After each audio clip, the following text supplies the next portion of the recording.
this weekend.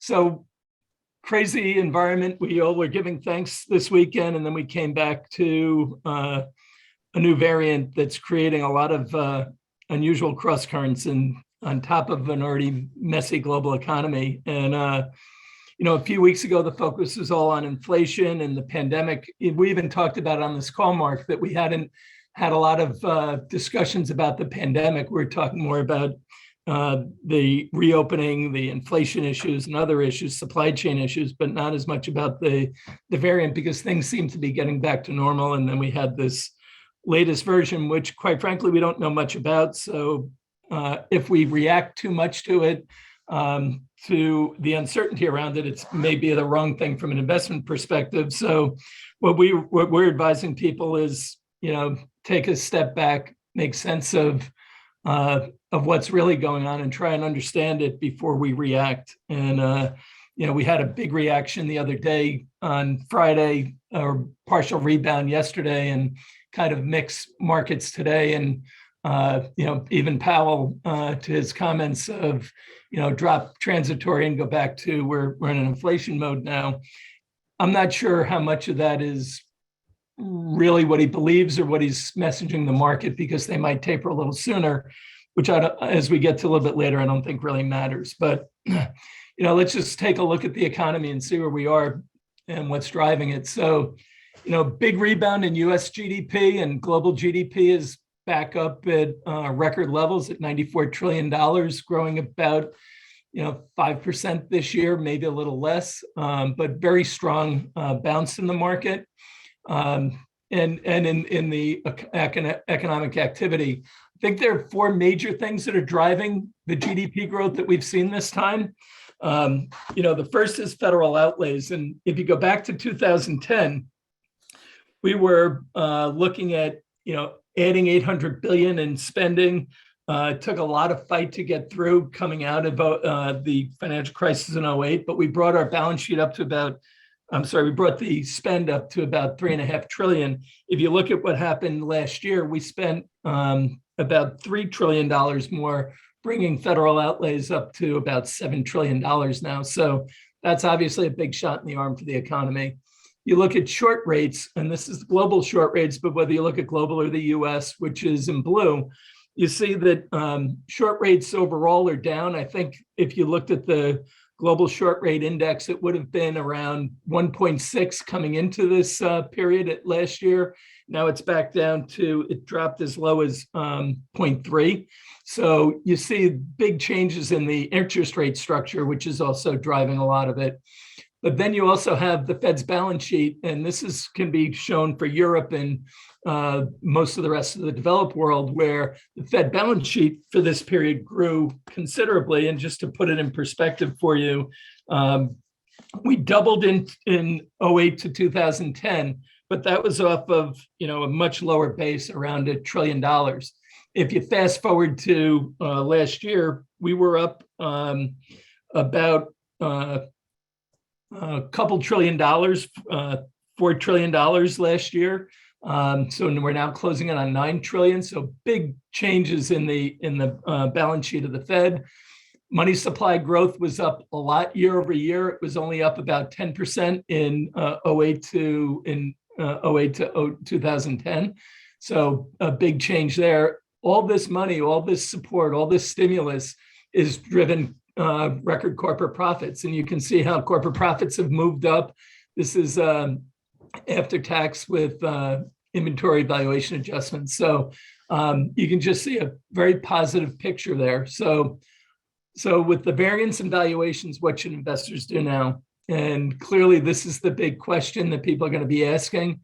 One of the elements that is coming out of this is, as Susan was pointing out before, as you start to lock down or cut off travel, you're going to slow the global economy on top of an economy which the second largest economy is forcing a slowdown, with China trying to manage their growth expectations, which to us is leading to a strengthening dollar. It's going to lower commodity prices. It's going to put more strain on emerging market economies, particularly those with high emerging market debts, which is going to continue to make the US an attractive destination for capital, which is going to continue to force our rates down and strengthen the dollar. So I think this has some issues, but I wouldn't overreact to what happens in the near term because you can get whipsawed by science. For example, this could be a more contagious variant, but it could be lower in health impact. So we're not sure yet, and they don't know. They're speculating right now, even at the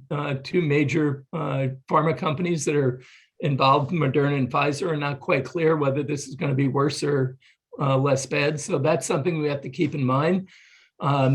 So what will drive security valuations is really the issue. And for us, it's always been the outlook for earnings, interest rates, and inflation. And we think that earnings and interest rates have a positive outlook. It's mixed for inflation with near-term skewing to the upside.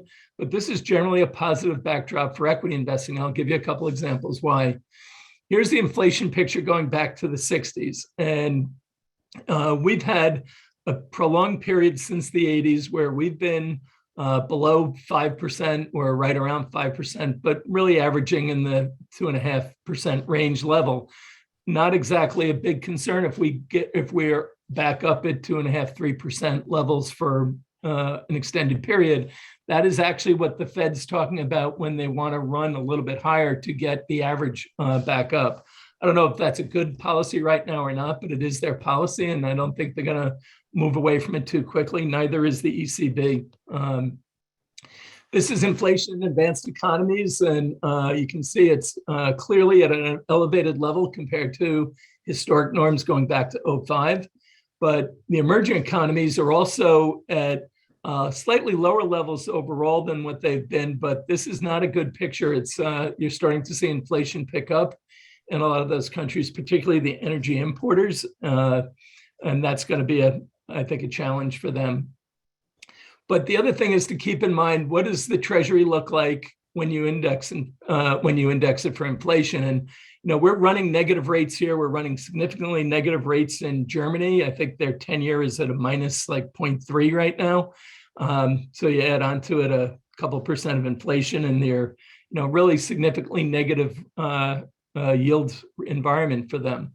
But we are seeing corporate earnings setting records. We are seeing, and our belief that this will be carried through is a lot of those earnings are going to be put towards CapEx, and that CapEx is going to be designed to deal with two issues. One is, in some countries, a lack of immigrants coming in, either culturally or policy-wise, that they're going to need to put more emphasis to deal with their declining demographic issues, and substituting capital for labor, we think, is going to accelerate, not slow down during this process.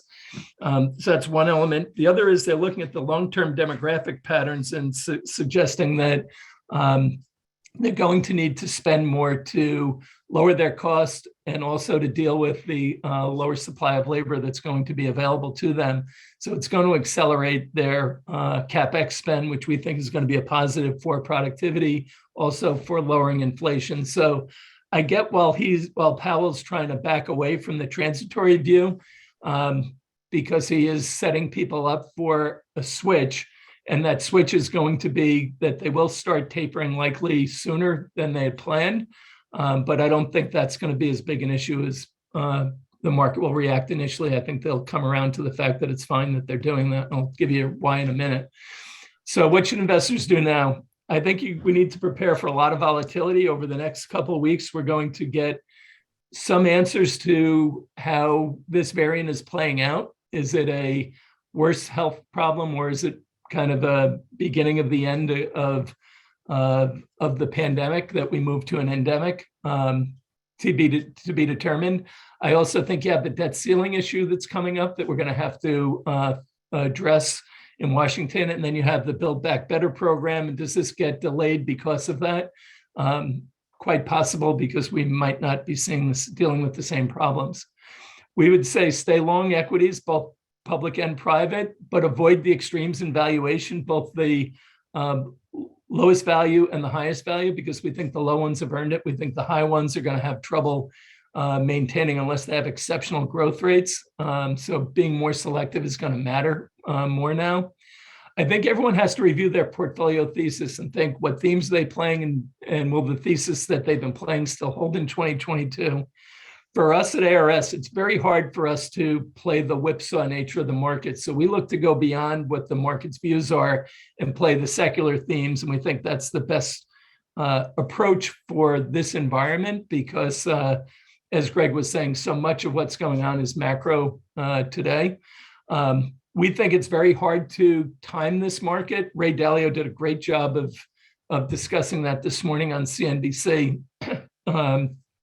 I think you're going to have to really focus on the countries, the sectors, and the industries that are going to win in 2022 and beyond, and not try and pick this reopen versus lockdown versus reopen kind of back and forth that we've been going through. I think asset allocation is going to be really interesting because we are at a point now where you have new things to allocate to this year that have become real asset allocation opportunities with Bitcoin and other new tools. But I think country selection and sector selection and industries are going to matter a lot next year, much more so than in most environments, because I think we are moving to a much more bifurcated global economy.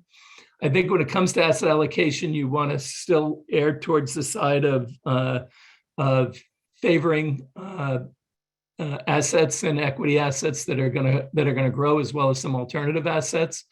And I think one of the big things to keep in mind, and this is what I think people get wrong, is if we start to taper at an accelerated basis, let's start with, if we stuck with the same program that they're talking about, which is starting the tapering and bring it down 15 billion a month, you're going to add about $500 billion to the economy of new stimulus, which will be paying us off in 12 to 24 months later. So even if we stopped all stimulus right now, we have a highly stimulated system from the quantitative easing that's been put through, from the actual fiscal stimulus that's put through, not just here, but around the world. And I think that's going to continue to support the markets, but it's going to create some challenges. And I think the bigger challenges are going to be how we deal with the health issues, how we deal with the social issues, and how we deal with the political ones. But for investing, I think you want to stay in the themes that have multi-year legs on them and avoid the trying to time this market, because I think it's going to be too hard for people to do. So, Mark, I'll stop there and open it up to questions, comments.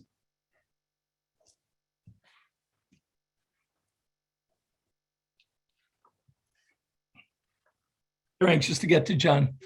No, actually, Mark, can I ask Stephen a question? So I got to know Stephen at Mark, your event, and Stephen is world class. I mean, just and his firm has had spectacular success over the decades in rising above and just seeing the big moving pieces and not getting caught up into the emotion of the market. And so, Stephen, I'm not saying this just to flatter you. I'm saying it because I believe it.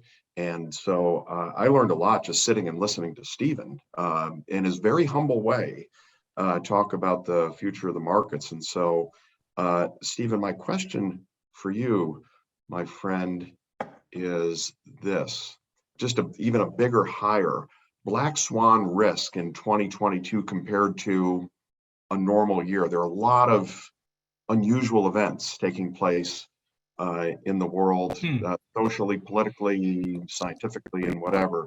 Just, 2022, kind of the same. We always have black swan risk. We can never anticipate exactly what it is. What do you think? Is that what makes it black swan? I guess is the answer. I think we're in an environment that is highly fragile, and that's going to create the volatility. And I don't think leadership is doing much to ease that, not only here, but around the world. I mean, you just look what's going on from a geopolitical perspective. You have three major conflict potentials staring us in the face with the Ukraine and Russia, with what's going on in China and India, China and Taiwan. You put China as one major geopolitical one. And then you have the comments out of Iran about wiping Israel out this week as a reminder that tensions are still high there. So, but that's known. So is that a black swan? Not technically. So I think it's going to be, I think the things that you want to focus on are just trying to find enduring investment themes. And whether it's impact or whether it's cannabis or whether it's, the blockchain or 3D printing or the whole digitalization. I think those are the things that you can invest in with higher confidence and can look out multiple years. I think that's the way you want to play this environment. I've always been of the you can't steal second with one foot on first. So if I'm worrying about the black swan stuff, I can't make money for our clients if we're not taking some risk. So I think that's the way we look at it. But it could come from any one of those areas, John. It's whether it's geopolitical or social or, just another economic issue. I do worry about what's going on in the emerging markets right now. And I don't think that people fully understand the failed state possibilities in a lot of emerging countries, whether it's in Africa. We've been sitting on a tinderbox for 10 years since the Arab Spring of trying to figure out how you can, govern that area, bring it back to a much more positive way. So, there's plenty of problems, but I do think what we're seeing, we've thrown so much money at it that I think the wild card is that people are going to find that even when we taper, we could actually see a lot more stimulus in the system because we've thrown so much at it. And I'll just give you one number. And the US has put over 50% of our GDP in stimulus since this crisis started in 2020. So that hasn't all worked through yet. So we have another 2 years of stimulus already booked into the system, or at least 12 to 18 months of it. I think that's going to be the big issue of carry through some of the problems that we have. But a bad actor, whether it's Russia or China, I think that could be a real problem. I do think the other one is an energy crisis. I think that's one that's staring us in the face if we don't manage the transition well. So a long answer to a short question.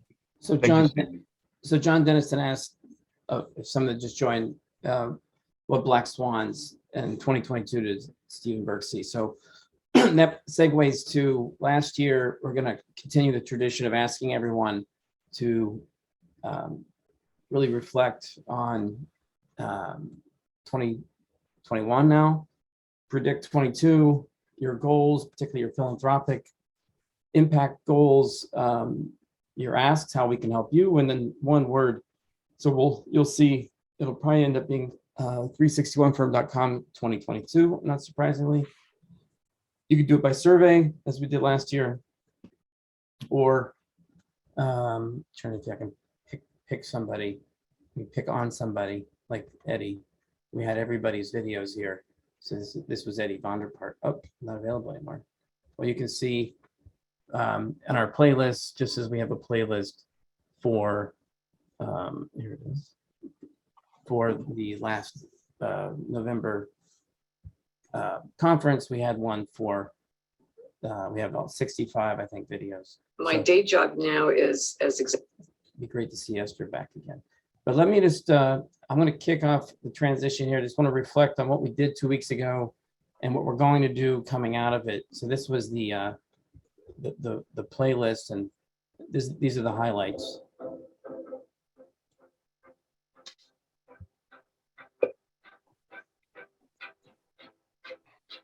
So we look at ourselves as a VC in philanthropy. So we take risk, we take early stage. On the pyramid, how can that be? The 2% solution's even crazier, including the fact that it's not very well known. We're going to talk about a lot of these issues today: discussion, teaching. To host a series of retreats 4 years ago, focused on the concept of an open. The market for credit in tech is really underdeveloped in Europe. It's the size of the market, podcasting market is about $1 billion. many products are released too early, and Acid, which is a very low pH, and is safe for alkaline or base.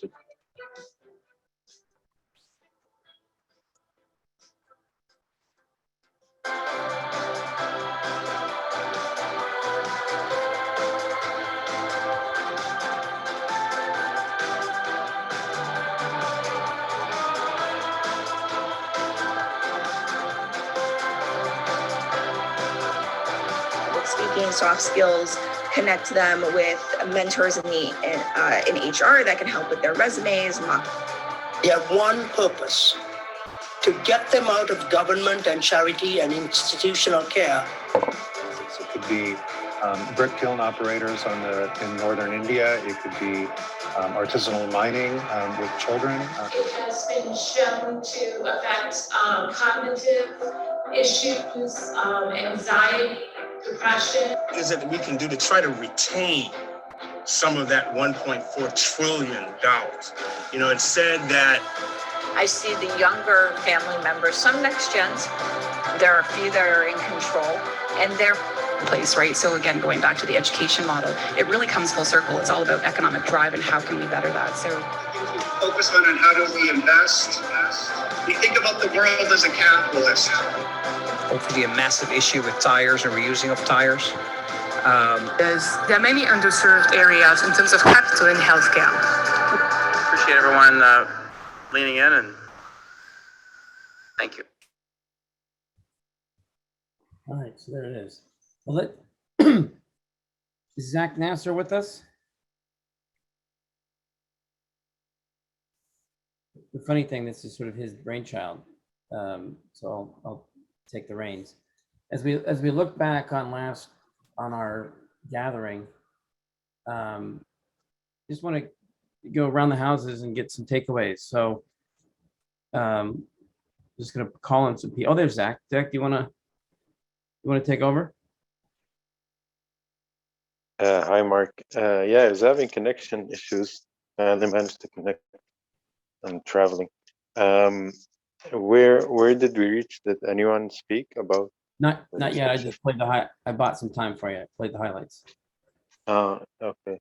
I guess I was just gonna share what we talked about everyone suggesting nonprofits and organizations, and then in the Philanthropies Connecting, we have we feature each one of them. We sort of meet them for the first time to see what they're about, what they've done, to see if we showcase them in a bigger event.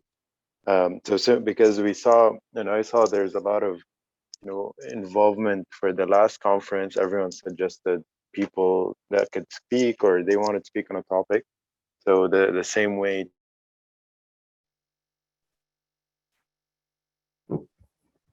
do it for a nonprofit. It's just gonna share that as something we could do. And I think half were able to speak at the beginning, half were jumping on at 11:30. We could just start with who's here. I think just Preet is online. Yeah. Yeah. We could. So we wanted to do 1 or 2 minutes on each topic area. You speak about next steps from what happened at the conference, or things you want to plan for next year as well, in terms of events, what to cover in them.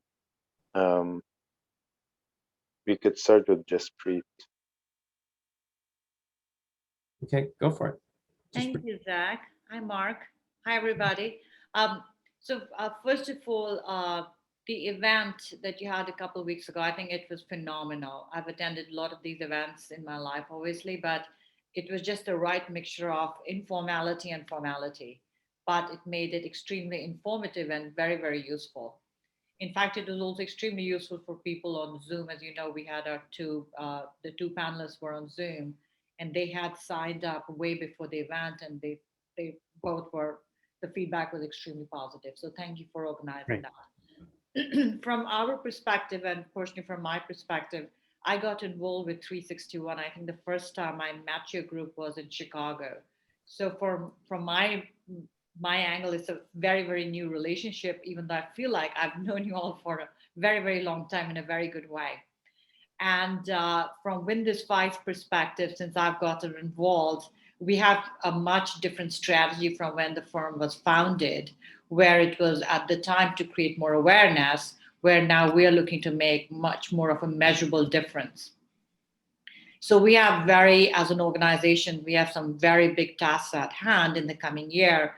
So not only are we bringing new people on the team, new board members, but also creating relationships and liaisons with organizations like yours is very important for us for a number of reasons.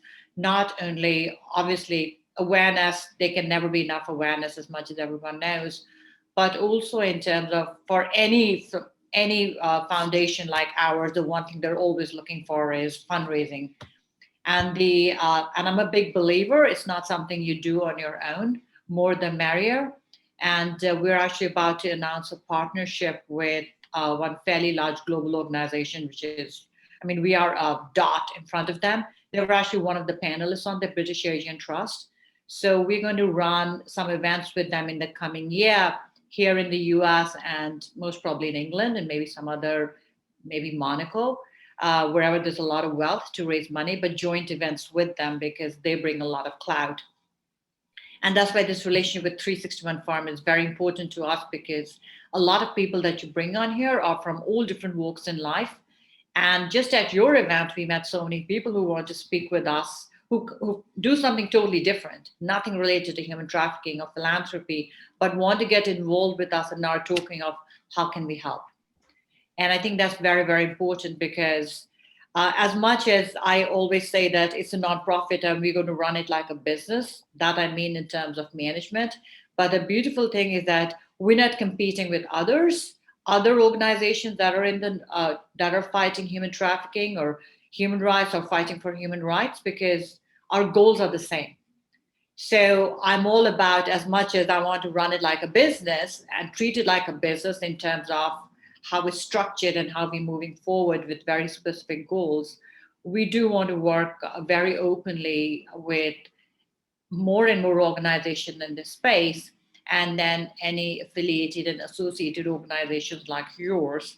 And it's absolutely fantastic. And I'm so grateful for the amount of time you allocate each time on phone calls and events for a cause like this, because I know there are millions of causes to go after and look at, which are equally important.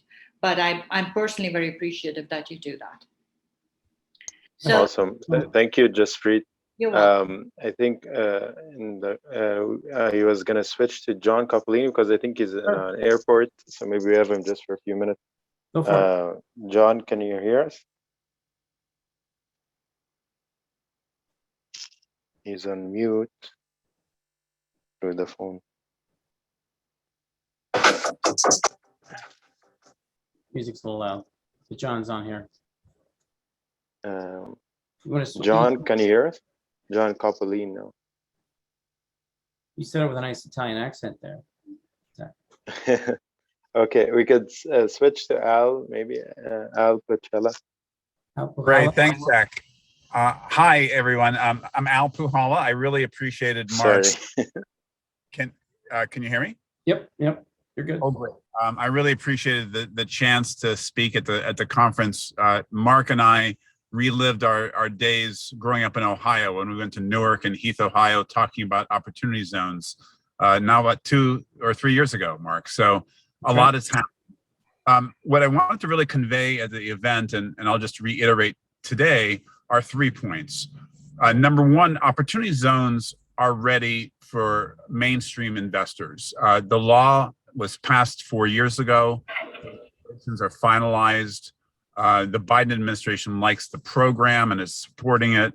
And it is very clear through 544 pages of tax regulations how you comply, whether you do it in real estate or any other sector outside of real estate. Data centers, solar, wind, operating companies, early stage venture companies, they all work now, and it's very, very clear guidance from the IRS. So even though it was a fitful path to get here, after 4 years, it's now a program that sits alongside municipal finance for debt and philanthropy, 501c3s. This is now the equity leg in the tripod of how we subsidize investments and capital flows. And it's national, and it applies to 35 million people. So very big program. I think you're going to see huge tailwinds over the next few years. Second point I'd like to make, it's ESG. It's ESG because it's the S in ESG. It's the social piece. Most of ESG, for a good reason, has been E. The solar, the wind, the geothermal, the storage, in order to deal with the climate crisis. This now gives people a chance to do programmatic and scalable S. And the reason it's ESG, it's in the private markets, it's measurable, and the two best data sources in the world drive it, which is census data, mandated in the US Constitution over 200 years ago. Article 1, Section 2, every 10 years there's a census. And the data that flows through the census tracks is very, very clear, measurable, holistic, and drives opportunity zones, since an opportunity zone is a census tract.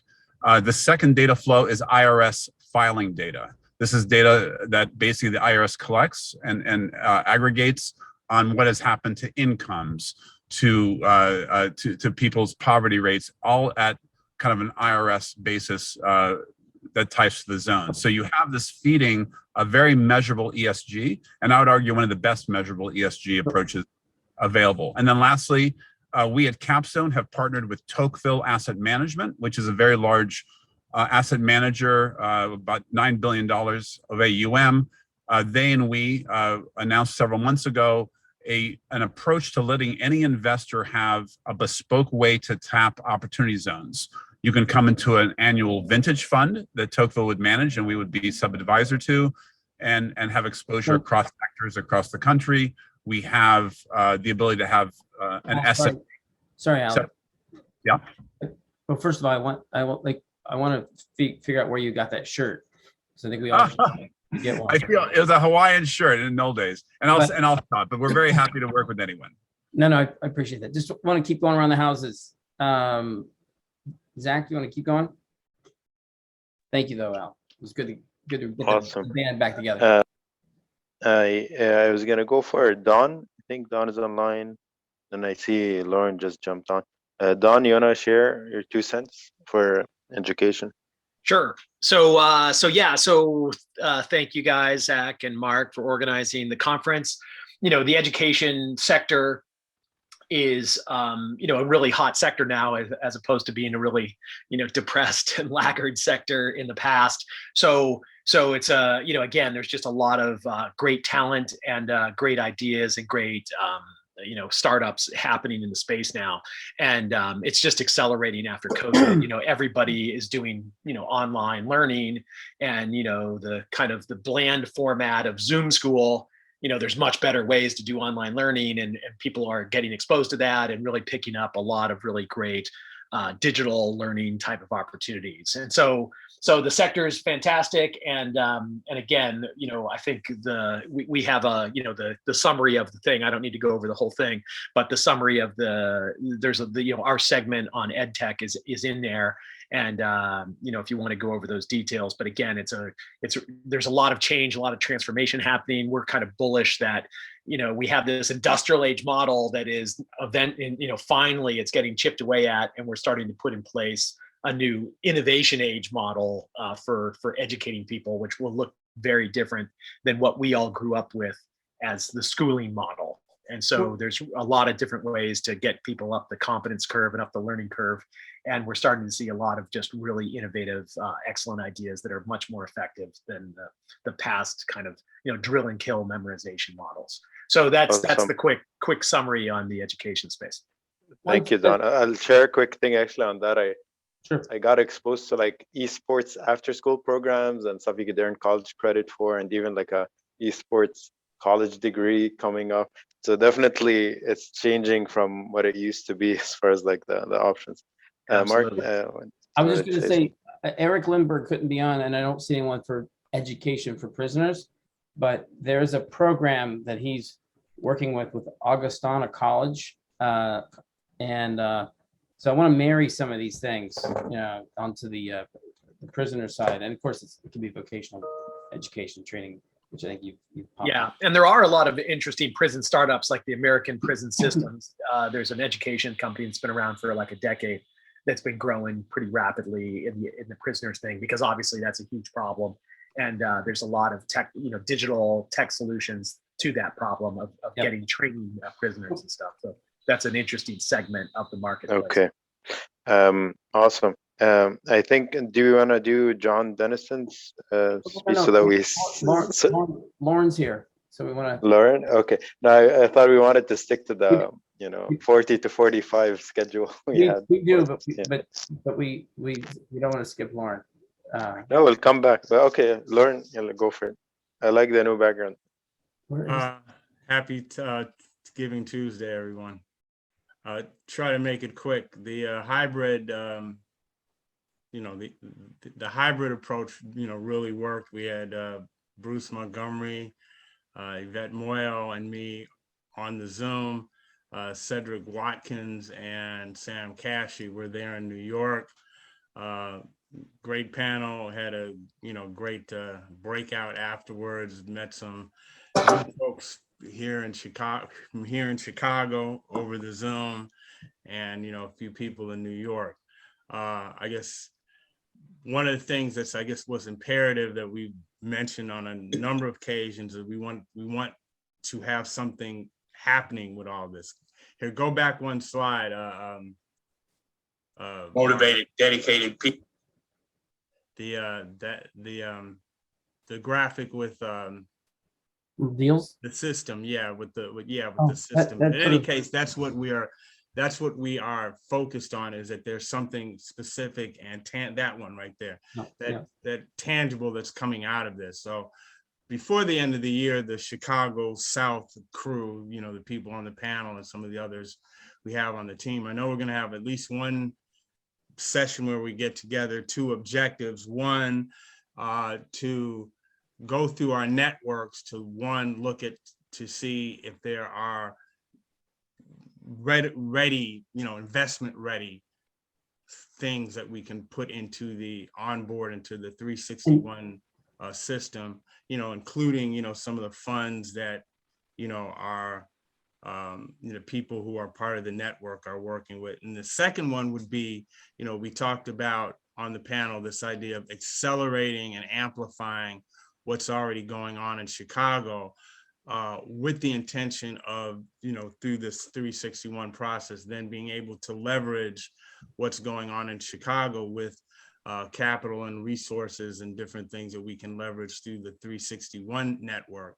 So, we want to start mapping out what's going on here in Chicago, as I say, with this idea of leveraging, and with the attention, we're going to hit the ground running with this starting next year.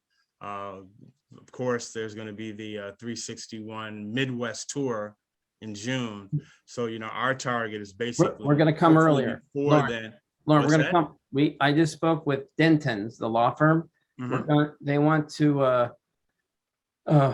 do something in late April, early May, and that's a great date for us, because what we want to do is to have something, you could say, tangible to show and to announce in terms of what we get out of the 361 network. So that'll be great.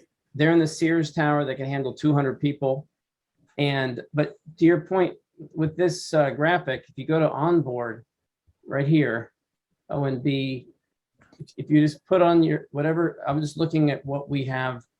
You just see, like, we have some Chicago event, like we had like 50 deals came through last month.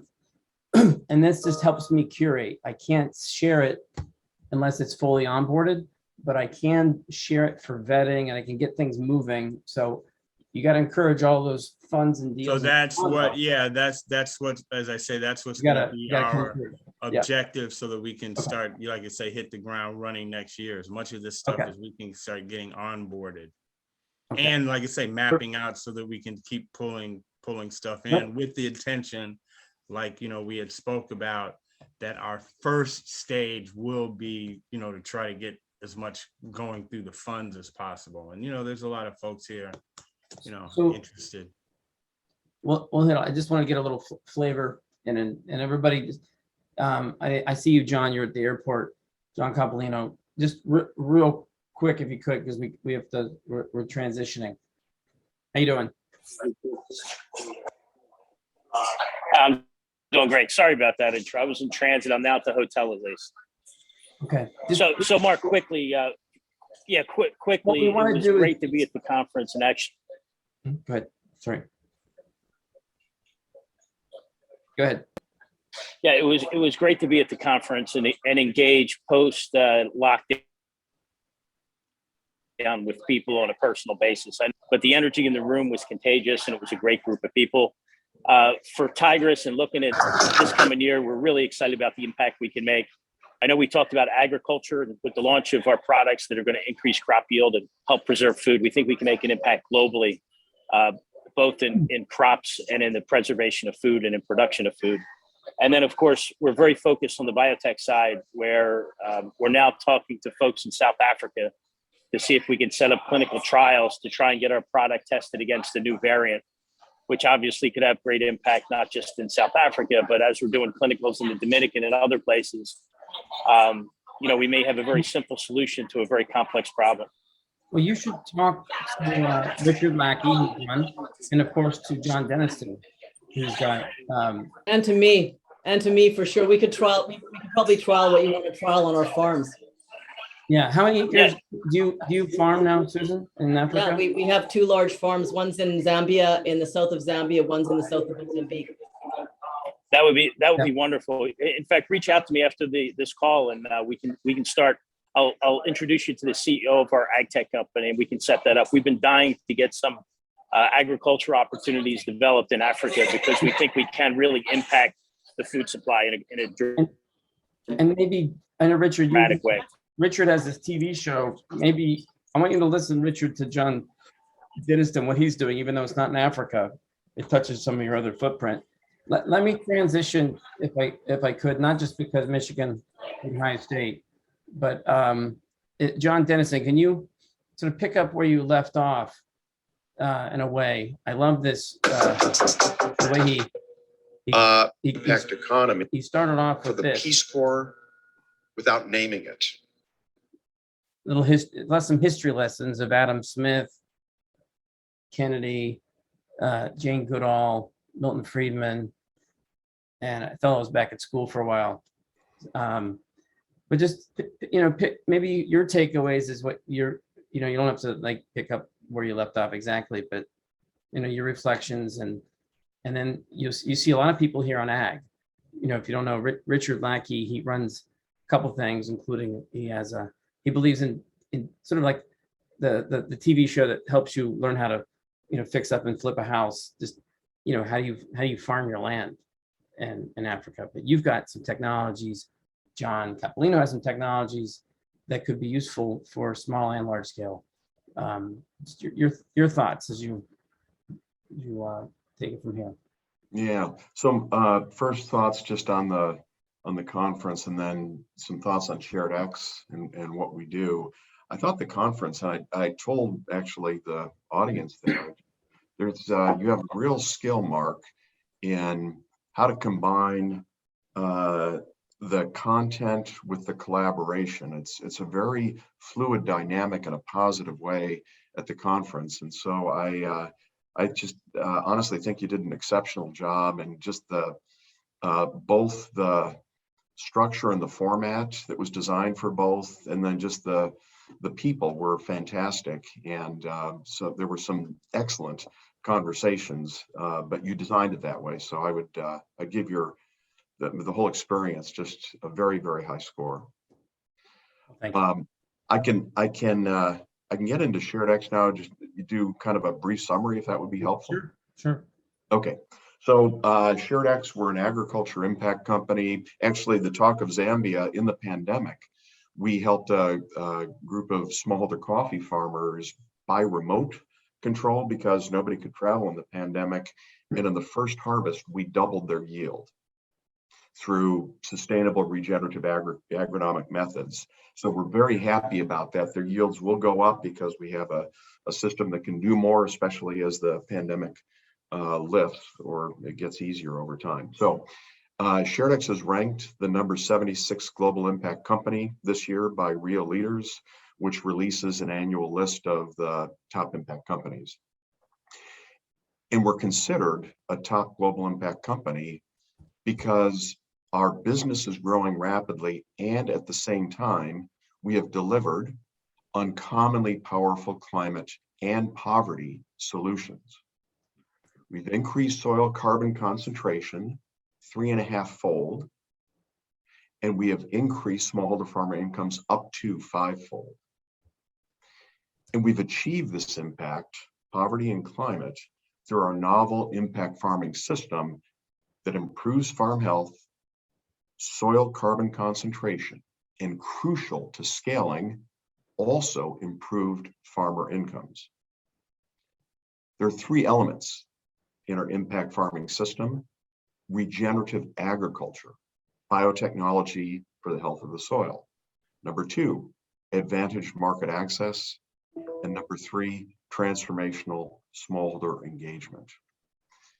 We use, as a frame of reference in the climate potential of the soil, we use the term the 2% solution, which goes like this: if the world can increase soil carbon concentration by 2 percentage points, from 1% to 3%, that would offset all the world's annual carbon emissions.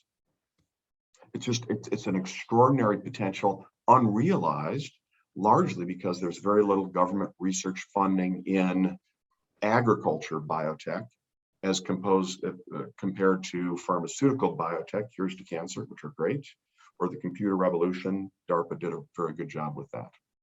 So at SharedX, we have biotechnologies, biostimulants, bionutrients, biofortifications, biofungicides. We won a research grant from the US National Science Foundation for one of our many technologies, and we're accelerating that division of our company. For poverty, the shorthand that we use is the paradox of the 70s. Check this out. Smallholder farmers produce about 70% of the world's food, and yet they constitute 70% of the world's poor. Think about that. That's not fair. And so we're taking a direct attack on that, increasing smallholder incomes through a holistic combination of higher yields and higher prices. Yields are typically ignored in the work done to help smallholder farmers because it requires a scientific and agronomic capability. That's our strong suit, one of them at SharedX. To date, we've raised 4 rounds of funding, each of them oversubscribed from investors on 4 continents and every category in the capital markets, more or less.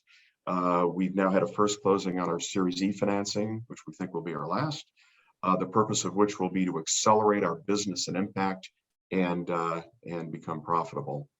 I taught a Stanford class, I was a guest lecturer earlier this year. Just a couple more things, Mark, and I'll stop. Sure. And so I taught about the 2% solution, and I taught about the paradox of the 70s.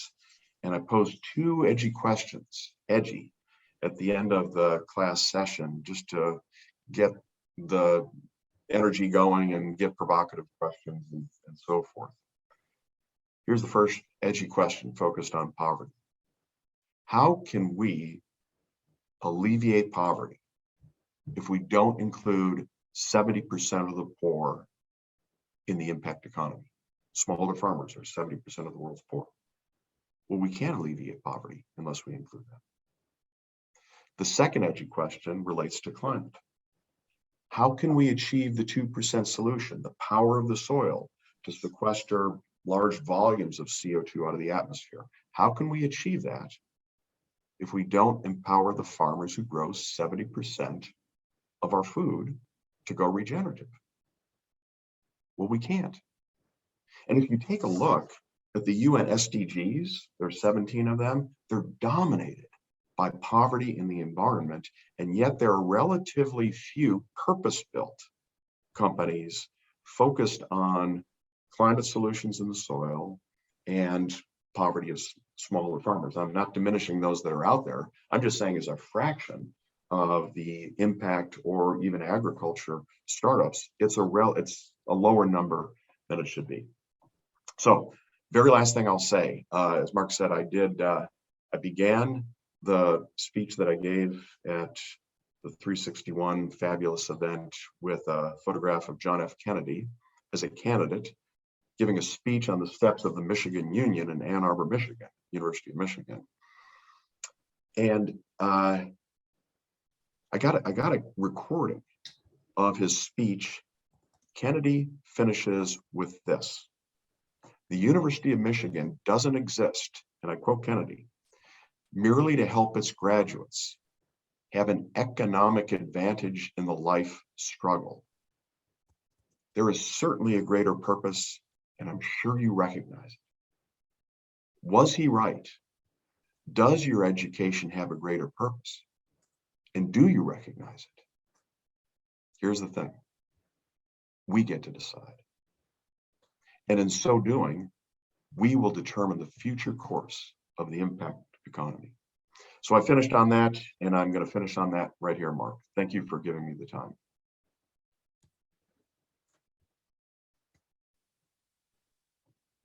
All right, I had to show this. I didn't mean, not the headline, but the picture. No, it was great to have you join us and you sort of set the tone, because you know this impact areas from the early 2000s, and that you didn't get a chance to say that, to share that. So Kleiner Perkins, in and around 2000, 2003 era, was a pioneer, and you were a pioneer among pioneers. Can you just give a little insight into what was happening then? Yeah, what was happening then? I mean, the job of a venture capital firm is to identify major shifts, macro trends, and trying to identify them before the wave hits the shore to get in front. And we saw data and got out into the world and identified just the early signs of a shift in favor of sustainability, and saw the potential of companies eventually having a competitive advantage by expressing that authentically. That's exactly what's happened now. And at my speech, I talked about the triple upshift, where consumer, investor, and worker markets are forcing companies to at least declare ESG. So we saw just the early signs of that, and began to invest and built it up over the years. It was a retreat. How did it exactly happen? Yeah, no, it was so a lot of what venture capital firms is try to set aside time to connect with people from a variety of walks in life, just to try to identify the trends. Because if we just sit in our office and talk amongst ourselves, we're not getting, new information the way that we could. So it was really that process that had us happen upon people who saw the potential future for sustainability. It wasn't called impact then. And after a discussion, we decided to investigate. And after the investigation, decided to begin to invest, because we believe this was a high potential future trend in the economy. That's great. Well, we could riff on that. I love hearing that's the history of how it evolved. Because there's what the United Nations did, and then there's what the private sector has evolved, and you're definitely ahead of the curve. Yeah, Prince last at COP26, Prince William gave a speech. Most of the speeches were focused on what the governments need to do to avert a climate disaster. Prince William gave the following speech: the private sector is the only path to avert a climate disaster. First, because globally, there's this weird phenomenon where government systems are in gridlock for whatever cultural reasons that is. And so people have been trying for decades to have the government come and do it. And, there's been movement, but not nearly as much as we need. And a second observation is there's way more capital in the private sector than in the public sector, by factor 2 or factor 3, and plus the ability of entrepreneurs to make decisions today and implement tomorrow morning, and not wait for a government body to come to consensus, which, so I was really struck by that, and from Prince William. Interesting. Any questions, comments for John?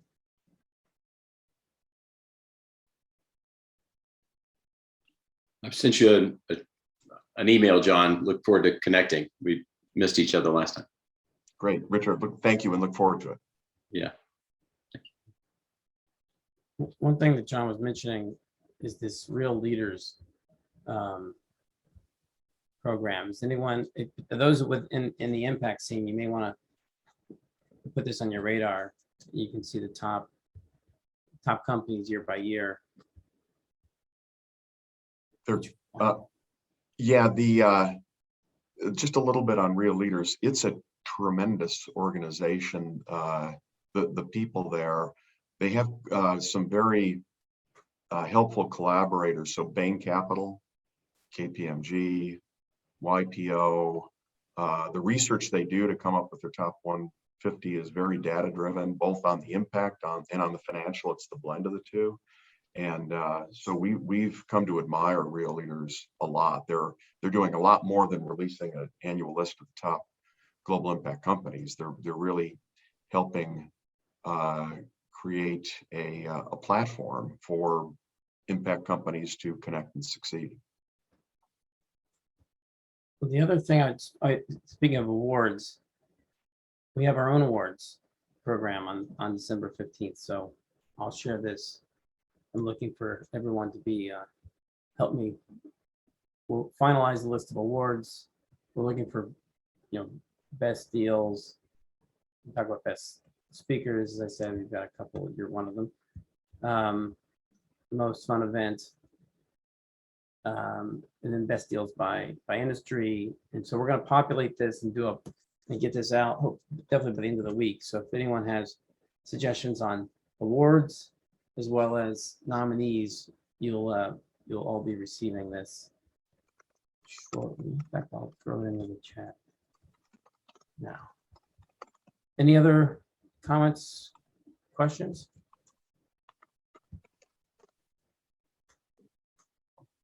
Yeah, definitely. I feel like Richard, Susan, and John should be connecting, and Zach for that.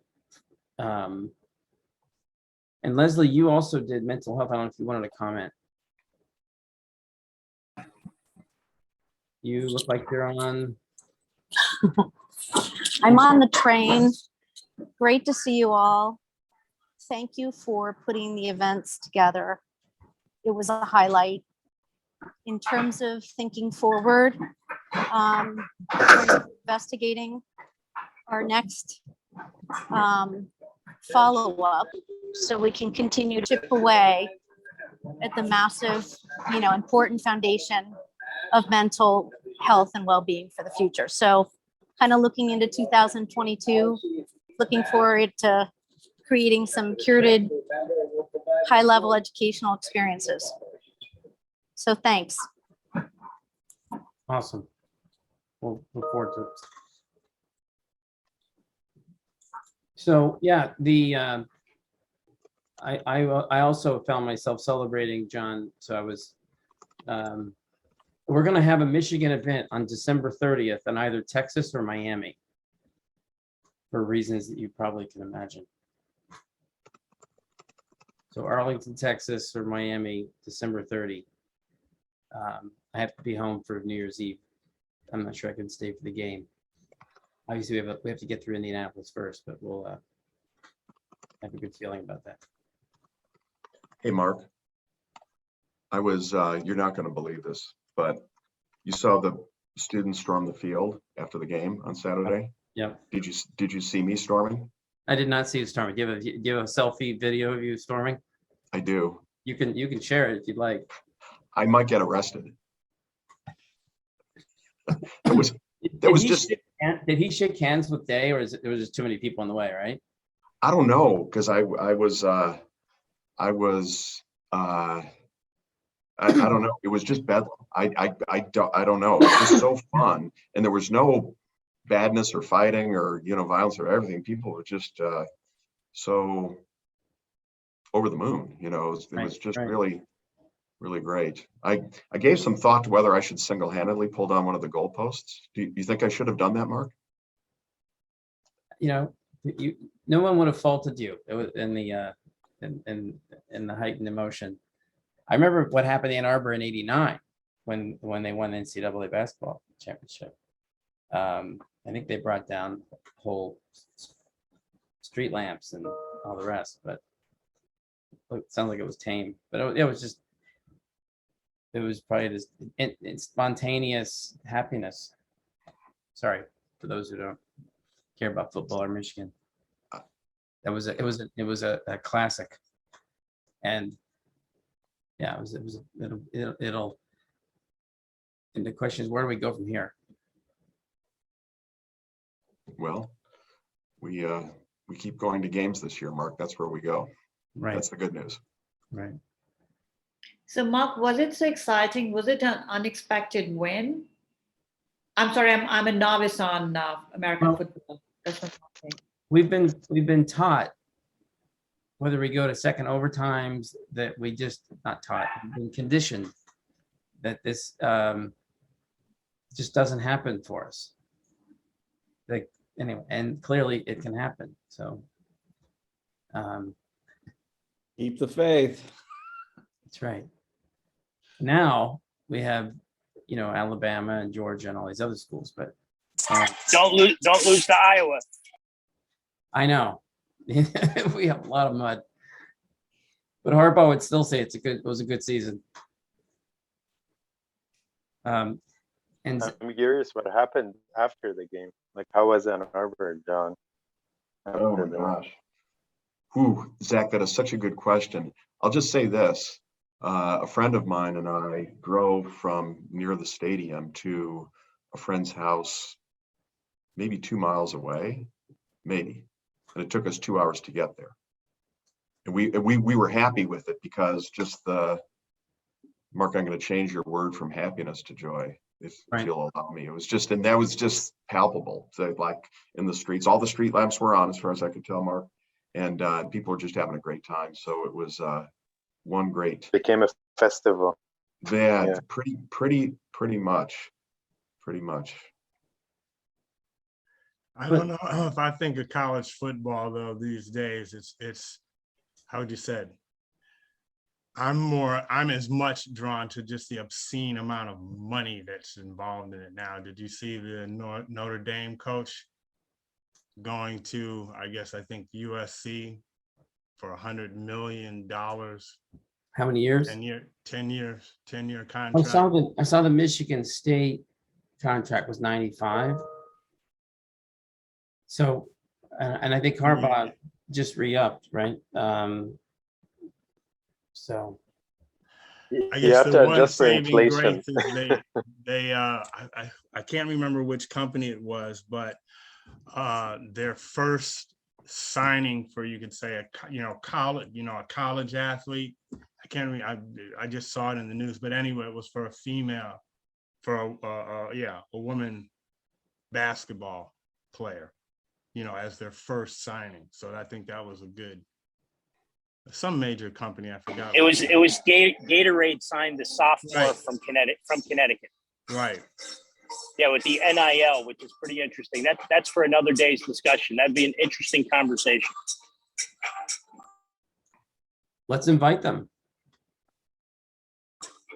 Yeah, my son is going to play college basketball next year. So we've kind of been on the front end of this NIL and the recruiting and talking to a lot of college coaches. It is there's some interesting insight to what's going on. John, it sounds like you're in a club. No, I'm actually in Miami getting ready to have lunch, and they have music playing, obviously. But if anybody wants to dance, feel free to. I think you got to turn your video on, John. Oh, wait, are we serious? He's in Miami mode already. We are serious. Okay. Get rid of that background. That like we're at dusk at Denver background. You gotta like show the real background. Oh boy. There we go. Where is that? This is the Moxie Hotel where I'm staying for a couple days. I got a lot of meetings down here, a lot of family offices down here for the next 2 days. Yeah. We'll be down there in January. But well, actually, yeah. Right now is the time with Art Basel. Yep. So a bunch of meetings, a lot of good people. Looking forward to a couple days, and you should certainly the timing of Miami for a conference in December is pretty good. I am meeting with Simon, by the way, this afternoon. Yeah, there was a someone had written. Yes, here it is. I'll show those who are down there. There's a Jeremy Baum. You can meet at Simon's cousin. Peter Bergen from BG Partners is down there. Yeah, Art Basel, that was big. I lived in Jonah Blake. Switzerland for a while. So, Jonah yeah. Blake is there. Alec Andronikov is there. And yeah, Simon, Rob Colorina. So Yeah, we're definitely going to see Alec. If you could forward me the other people who are there, I'd love to reach out to them. they're all here on this thread. I'll throw the post. All right, cool. And then yeah, we'll be in touch. So is Art Basel, is that another forum where a lot of folks in the 361 network spend time or end up? It's a, I'm not going to call it a boondoggle, but there are a lot of events down there over the next 4 or 5 days. And Yeah, I have some investors down here too that I'm going to be meeting with. Some of our shareholders. sounds good. Well, you look like you're having fun. It's okay to work hard and have fun. All right. Well, my point is I was a little out of it, not exactly totally out of it, but I was experiencing that joy that John was talking about. So I didn't get some of the word out on this debrief, but what I'm really hoping is this will catalyze. And in the spring, we're talking to some law firms about where to do it in New York in late March. So they'll be at the spring summit. We'll also have series of deep dive. Sounds like we should do ag. We should do all of these mental health. Leslie, to your point, and then I'll follow up with all the bankers. We should definitely we'll follow up with you, John. Actually, you, John Capolino, and Lauren. Get those deals coming in. That's probably the best way to have people just show that helps us just add awareness. And then we're going to do something with Denton's in late April, as I said. And Zach, maybe you want to set it out an agenda for your Thursday calls for the impact group and impact/philanthropy. And if anyone has any suggestions on any of the above, let me know. I will and hope to see you, many of you, on December 15th. And also these 2022 predictions, I'm going to be asking you guys to do those too. Black swans or white swans, whatever they may be. And Richard Lackey, does your program it's only in Africa? Like can you promote what's happening in Peru? We don't at present, but we're going to be making an exploratory trip to Nigeria and Ghana in January, and we're expanding. We have some programming in Zambia, but we'll be expanding programming into Zambia, and we have 2 new shows that have just been filmed in Uganda. And if Ethiopia can calm down a little bit, we'll be in Ethiopia next year, and in Indonesia at the end of next year, hopefully. So we're slowly expanding into those areas. We also have several folks that we're working on either syndicating or walking into India. And then I spent many years in Latin America, so I would love to get to Latin America. And I have friends and business in Peru, so I would love to get to that area as well. We're looking for the right partnership. We're trying to finish this Series A financing right now to allow us to expand more readily. But we've outperformed 2 years in a row, so we've actually had a 6x increase in valuation. And so that's caused us to have to redo paperwork. But once we get that done, then we're going to be doing a larger funding to do a more global launch. But I can certainly share it with our outlets because we're members of a lot of global efforts, and we can certainly share information if it's pertinent to those regions. That helps. Maybe throw into the chat your at least the media side, if not the other bits. people can do research on MEDI, and I'll put in my email if folks want to reach out. Okay. Well, let's, I took notes on some of this, so I wanted to get more things on the calendar. So just be mindful. We'll be reaching out to try to get your input for that. And don't be strangers. Be in touch. Great job, Mark. Thank you, everyone. Thank you. Take care. Bye now. Thank you guys. Thanks, bye-bye. Bye, thanks. Bye-bye.